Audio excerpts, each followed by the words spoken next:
Look, trucking can give you freedom, trucking can give you money, but trucking can also quietly destroy your health if you are not careful. Nobody tells driver these when they first get their CDL. They just say drive hard, make money. But 10 years later, a lot of drivers are overweight, tired, stressed, and sick. Today, I'm gonna talk about the real disease truck driver face, why they happen, and the real solution that actually work on the road. The real problem.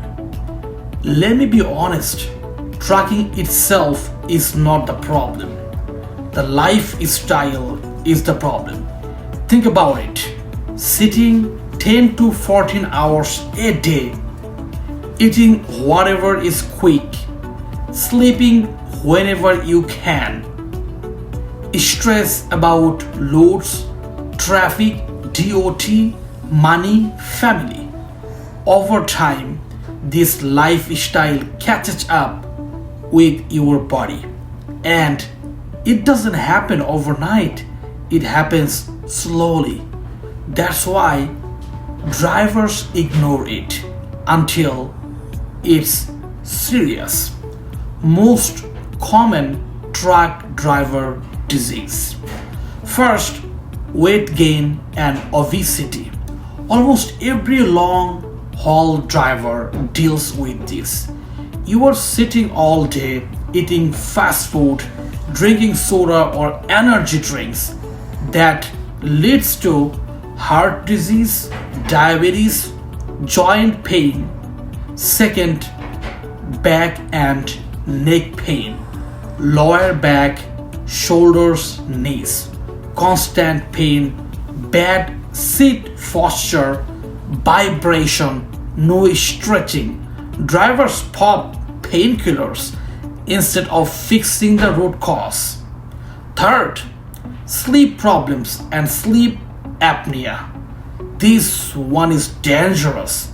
Poor sleep leads to accident, DOT medical issues, heart problem.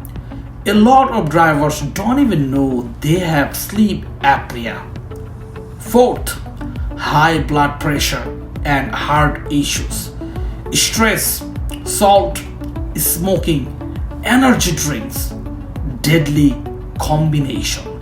And finally, mental health, loneliness, depression, anger, burnout. You are alone for days or weeks, missing family events, dealing with pressure non-stop. Nobody talks about this enough. Here is the truth nobody likes to hear. Truck driving won't kill you. Bad habits will. You don't need a gym membership. You don't need perfect food. You just need small discipline. Little changes done daily beat big changes done once. Let's talk solutions. Realistic one. First, movement. You do not need a workout plan. Every fuel stop, walk 10 to 15 minutes. Stretch your back and legs. That alone make a big difference. Second, food choice. You don't have to eat perfect. Just do this. Cut soda, reduce fast food, add protein, eggs, chicken, tuna, nuts. Even small improvements help. Third, sleep discipline. Protect your sleep like it's money. Dark curtains, quiet spot, avoid heavy meals before sleeping. Fourth, mental health. Call your family, listen to podcast, take 5 minutes to breathe and reset. You are not weak for feeling stressed. You are human. Trucking can give you a good life, but only if you are healthy enough to enjoy it. A sick driver cannot enjoy money. A tired driver cannot enjoy freedom. Start taking care of your body now, not later. And listen, if you want real trucking talk, real advice, and real solutions, not fake motivation, subscribe to my channel.